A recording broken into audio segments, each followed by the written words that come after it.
Hello and नमस्ते everyone, मेरा नाम है आरशी और आज जो वीडियो मैं आपके लिए लेकर आई हूँ उसमें मैं बात करने वाली हूँ कि मैं 3 साल से जर्मनी में हूँ और मैंने क्या चीज़ें एक्सपीरियंस की है इस कंट्री के बारे में।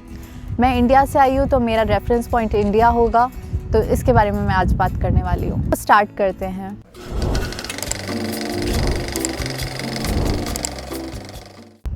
पॉइंट नंबर 1 पर्सनल प्राइवेसी से रिलेटेड है।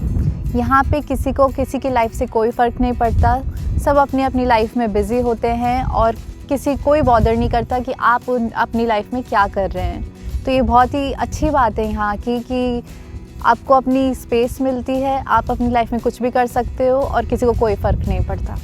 तो अगर मैं एग्ज़ाम्पल दूँ कि अगर यहाँ पे कोई भी अपने बाल ब्लू कलर कर दे, पिंक कलर कर दे, तो किसी को कोई फ़र्क नहीं पड़ता कि आपने अपनी लाइफ में क्या कर रखा है, अपने बालों के साथ क्या कर रखा है। लेकिन अगर मैं बात करूँ, अगर मैं इंडिया में होती और अगर मैं अपने बाल इस तरीके से कलर कर देती तो बहुत लोगों को फ़र्क पड़ता कि ये मैंने क्या कर दिया है। Point number 2 nobody asks twice, यानी कि यहाँ पे कोई 2 बार वापस से आपसे नहीं पूछता। फॉर एग्ज़ाम्पल, अगर आप किसी के घर में डिनर के लिए गए हैं, इंडिया में जैसे मैं इंडिया से कंपेयर करती हूँ तो इंडिया में लोग जैसे कि मनवार करते हैं ना, जैसे कि बार बार पूछते हैं कि आप और ले लीजिए और एक्स्ट्रा ही खिला के भेजते हैं। लेकिन अगर आप जर्मन के घर में डिनर पे जाएंगे तो वो आपसे सिर्फ एक बार पूछेंगे और उनको लगता है कि अगर आपको रियली में भूख होगी तो आप ज़रूर खा लेंगे, तो वो दूसरी बार नहीं पूछेंगे। Number 3 related to paying bills separately. यहाँ पे अगर आप किसी के साथ भी लंच पे, डिनर पे, रेस्टोरेंट में जाते हैं तो आप अपना बिल सेपरेटली पे करते हैं। चाहे आप फ्रेंड्स के साथ गए हो तो सब अपना आधा आधा पे करते हैं और इसमें कोई ऑकवर्डनेस नहीं होती क्योंकि सबको पता होता है सबको अपना अपना पे करना है। जिसने जो खाया है उसके लिए वो पे कर देता है।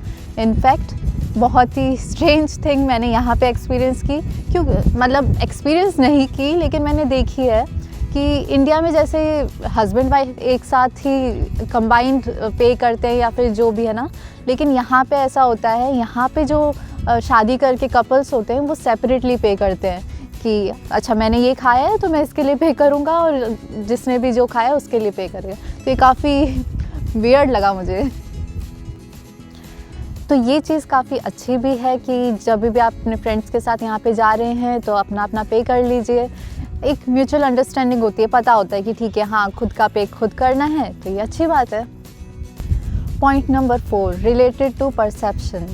यहाँ पे वेल्दी लोग या फिर आप जो कि मिडिल क्लास फैमिली से बिलोंग करते हैं, आप दोनों में बिल्कुल भी डिफ्रेंशिएट नहीं कर पाएंगे कि वो किस तरीके से रहते हैं। आपको दिख जाएगा कि हाँ नॉर्मल है, सब बराबर से ही है। कोई शो नहीं करता है कि कौन कितना वेल्दी है। यहाँ पे सब इक्वली मानते हैं एक दूसरे को। तो ये काफ़ी अच्छी बात लगी मुझे यहाँ के बारे में। फॉर एग्ज़ाम्पल, यहाँ पे आप किसी से किसी की सैलरी नहीं पूछ सकते, वो काफ़ी अच्छी तरह से नहीं लेंगे, उस चीज़ को नेगेटिवली ले सकते हैं क्योंकि ये बिल्कुल इल मैनर्ड माना जाता है किसी से किसी की सैलरी पूछना यहाँ पे। Point number 5 related to pedestrian और किस चीज़ को ज़्यादा इम्पोर्टेंस दी जाती है यहाँ पे, रिलेटेड टू ड्राइविंग। सबसे पहले पेडेस्ट्रियन को यहाँ पे प्रायोरिटी दी जाती है। यहाँ पे जो भी ड्राइव करते हैं ये एक एथिकली एक उसमें जैसे कि आप ड्राइविंग सीखते हैं तब आपको बताया जाता है कि पेडेस्ट्रियन को प्रायोरिटी देनी है और यहाँ पे लोग बहुत ही खुशी पेडेस्ट्रियन को रास्ता दे देते हैं, गुस्सा नहीं होते हैं कि कोई बीच में आ गया है। तो ये काफ़ी अच्छी चीज़ है। साथ ही साथ यहाँ पे इमरजेंसी व्हीकल्स जो भी हैं, पुलिस की गाड़ी है, एम्बुलेंस है, अगर वो सायरन के साथ आती है तो उनको बिल्कुल प्रायोरिटी है, सबसे पहले है। यहाँ पे लोग बहुत ही, एक तो अच्छी बात यहाँ की ये भी है कि यहाँ पे जब लोग ड्राइव करते हैं तो एक गैप रखते ही हैं अपनी गाड़ियों के बीच में और साथ ही साथ में बीच में भी कुछ इस तरीके से, अगर 2 लेन है तो दोनों लेन के बिल्कुल साइड में गाड़ियाँ चलती हैं जिससे बीच की लेन थोड़ी बहुत फ्री रहे इन केस कोई भी एम्बुलेंस या फिर पुलिस की गाड़ी जाए इमरजेंसी के लिए।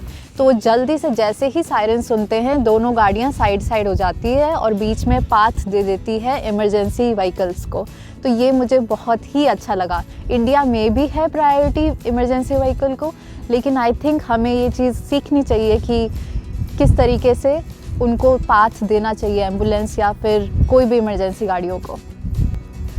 Point number 6 related to punctuality and professionalism. Germany punctuality के लिए जाना जाता है। यहाँ के लोग बहुत ही पंक्चुअल होते हैं। अगर आपने उनको 11 बजे बुलाया है या फिर मिलने का प्रोग्राम बनाया है 11 बजे, तो वो लोग 10:55 पे वहाँ पे जगह पे होंगे, 5 मिनट पहले पहुँच जाएंगे, आपसे हमेशा पहले पहुँच जाएंगे।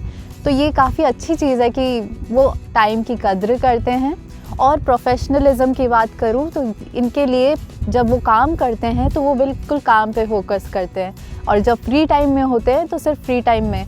अगर जैसे कि मैं बात करूँ, अगर 7 दिनों में 5 दिन तो वो बिल्कुल जम के काम करेंगे, और जो सैटरडे संडे यहाँ पे छुट्टी होती है, तो अगर आपने उनको कभी भी अप्रोच किया है, ईमेल किया है, तो वो बिल्कुल रिप्लाई नहीं करेंगे वीकेंड के दिन में। उनके लिए वीकेंड एंजॉय करने के लिए है, रिलैक्स करने के लिए है।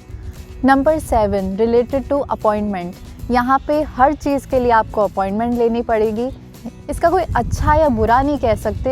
अच्छी चीज़ ये है कि ठीक है, यहाँ पे हर चीज़ सिस्टमेटिक होती है, तो आप एक अच्छी बात है ये कि ठीक है, अपॉइंटमेंट लेके वहाँ पे ज़्यादा भीड़ नहीं होती है और आप अपने टाइम पे जा सकते हैं, और आपको इनफ टाइम मिलता है। चाहे अगर आप डॉक्टर के पास गए हो तो इनफ वो आप, क्योंकि आपका स्लॉट होता है, इतने पेशेंट्स लेते हैं वो दिन के, तो आपको अच्छी टाइम मिल जाता है। अपने डॉक्टर के साथ में आपको एक्सप्लेन करने का ज़्यादा टाइम मिल जाता है, अपनी जो भी प्रॉब्लम है उससे रिलेटेड।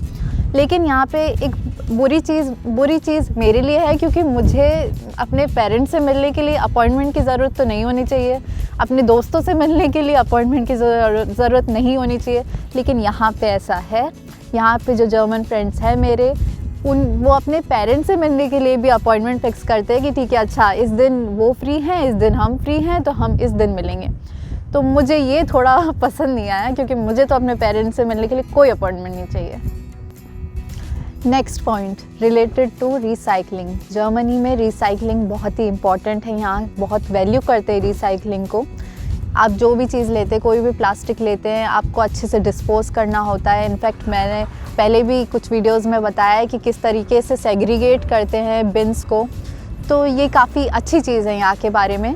जैसे कि अगर आप सुपरमार्केट से कोई भी प्लास्टिक की बॉटल में कुछ लेते हो, कोई भी कुछ भी लेते हो, तो आप उसको वापस से रिटर्न करके 25 सेंट अपने वापस ले सकते हो। ये सारी चीज़ें इसलिए की जाती है, गवर्नमेंट इसलिए करती है, उस पर पैसे इसलिए लगा देती है और रिटर्न पे पैसे इसलिए देती है जिससे लोग उसको फॉलो कर पाएँ। तो ये मुझे काफ़ी अच्छी चीज़ लगी यहाँ के बारे में।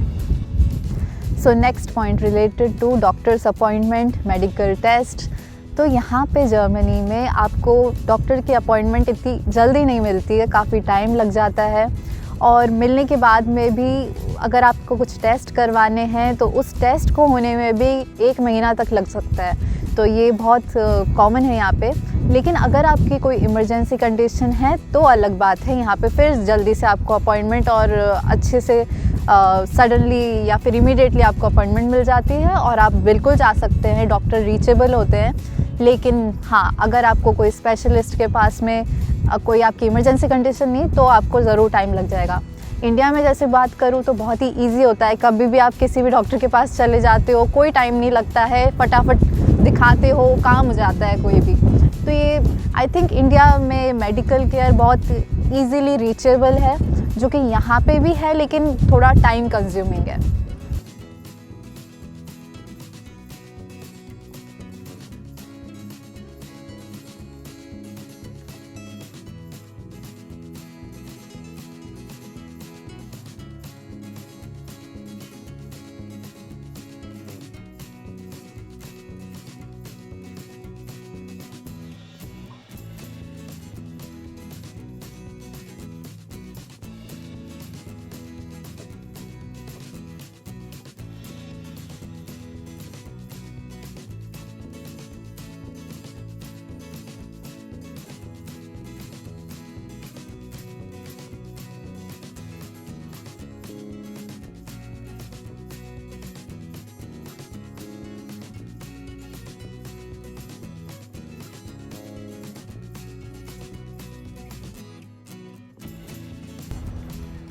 Number 10, related to driving licence.